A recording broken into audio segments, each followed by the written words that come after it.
Ayatollah Mostafa খামেনির দেওয়া রণকৌশলেই কি যুক্তরাষ্ট্রকে ঘায়েল করছে ইরানের সামরিক বাহিনী? কোথায় আছেন এখন ইরানের নতুন এই সর্বোচ্চ ধর্মীয় নেতা? যদিও মার্কিন গোয়েন্দাদের দাবি গুরুতর আহত হয়ে বিশেষ একটি জায়গায় চিকিৎসা নিচ্ছেন মোস্তফা খামেনি, তবে ইরানের সরকারের উচ্চমহল কি বলছে?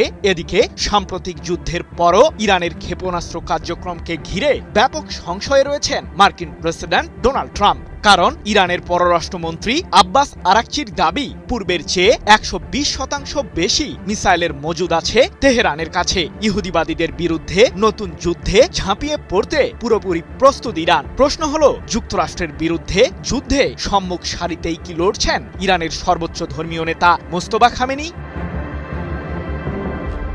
যুক্তরাষ্ট্র ও ইসরায়েলের মতো পারমাণবিক শক্তিধর দেশের সামরিক বাহিনীকে নাকানি চুবানি খাওয়াবে ইরান, এমনটি হয়তো কল্পনাও করতে পারেননি ট্রাম্প। তাই তো সাম্প্রতিক যুদ্ধের প্রথমার্ধে ইরানের সদ্য সাবেক সর্বোচ্চ ধর্মীয় নেতা আয়াতুল্লাহ আলী খামেনিকে হত্যা করে বেশ দম্ভের স্বরেই মার্কিন প্রেসিডেন্ট বলেছিলেন ইরানের সরকার কাঠামো ভেঙে পড়েছে। কিন্তু সত্যি কি তাই?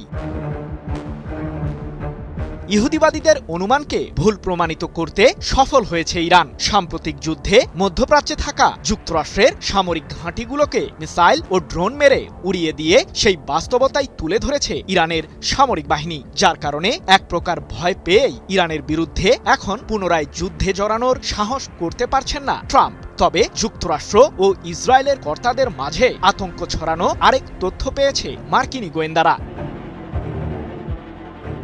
সাম্প্রতিক যুদ্ধে ইহুদিবাদীদের আগ্রাসনের শিকার হয়েছেন ইরানের নতুন সর্বোচ্চ ধর্মীয় নেতা মোস্তফা খামেনি। যুক্তরাষ্ট্র ও ইসরায়েল ভেবেছিল যুদ্ধে তারাই সফল হয়েছে, কিন্তু ইহুদিবাদীদেরকে চমকে দিয়ে ইরানের সর্বোচ্চ ধর্মীয় নেতার প্রোটোকল প্রধান মাজাহের হুসেইনি জানিয়েছেন মোস্তফা খামেনি আহত হলেও এখন অবস্থার উন্নতি হয়েছে। ইরানের সরকারের এই শীর্ষ সারির কর্মকর্তা বেশি তথ্য না দিলেও খামেনির বর্তমান অবস্থাকে ঘিরে গোয়েন্দা তথ্য পেয়েছে মার্কিনীরা।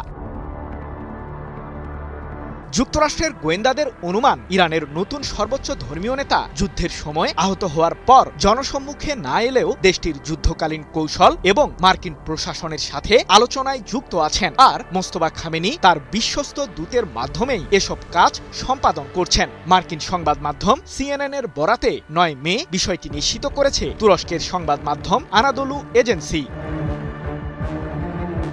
অন্যদিকে ইরানের ক্ষেপণাস্ত্র কার্যক্রমকে ঘিরেও স্বস্তির বাণী পায়নি যুক্তরাষ্ট্র। যদিও সাম্প্রতিক যুদ্ধের পর মার্কিন প্রেসিডেন্ট ট্রাম্প দাবি করেছিলেন যে ইরানের বেশিরভাগ ক্ষেপণাস্ত্র কেন্দ্র ধ্বংস হয়েছে। অবশ্য তারই প্রশাসনের গোয়েন্দারা এখন ভিন্ন তথ্য পেয়েছে। ইরানের মিসাইলের বহরকে ঘিরে সবসময় যে চিন্তায় থাকে মার্কিনীরা, তার প্রমাণ আবারও দিয়েছে যুক্তরাষ্ট্রের গোয়েন্দা সংস্থা CIA। তাদের দাবি, সাম্প্রতিক যুদ্ধের পরও ইরানের কাছে প্রায় 70% ক্ষেপণাস্ত্র মজুদ আছে। পাশাপাশি মার্কিনীদের হামলায় ক্ষতিগ্রস্ত হওয়া নিজেদের ভূগর্ভস্থ মিসাইল বাংকারগুলোও পুনরুদ্ধার করেছে তেহরান। যদিও মার্কিন এই গোয়েন্দা সংস্থাটির দেওয়া তথ্যকেও চ্যালেঞ্জ জানিয়েছেন ইরানের পররাষ্ট্রমন্ত্রী আব্বাস আরাকচি। এ সম্পর্কে তার দাবি, CIA ভুল তথ্য দিয়েছে। সাম্প্রতিক যুদ্ধের পর আমাদের মিসাইলের মজুদ ১২০% পৌঁছেছে। সম্ভাব্য যুদ্ধের জন্য আমাদের সামরিক বাহিনী ১০০০% প্রস্তুতিতে রয়েছে। তবে কি অভেদ্য হয়ে উঠেছে ইরানের ক্ষেপণাস্ত্রের শক্তি? আমি ভরসা রাখি হিরন স্মার্ট ওয়াটার পিউরিফায়ারে।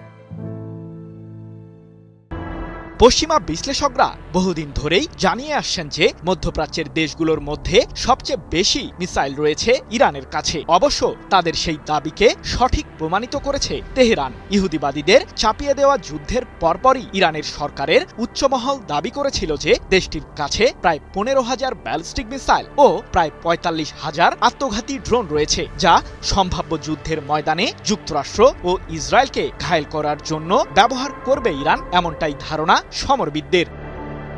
সৃজন মাহমুদ, নিউজ 24।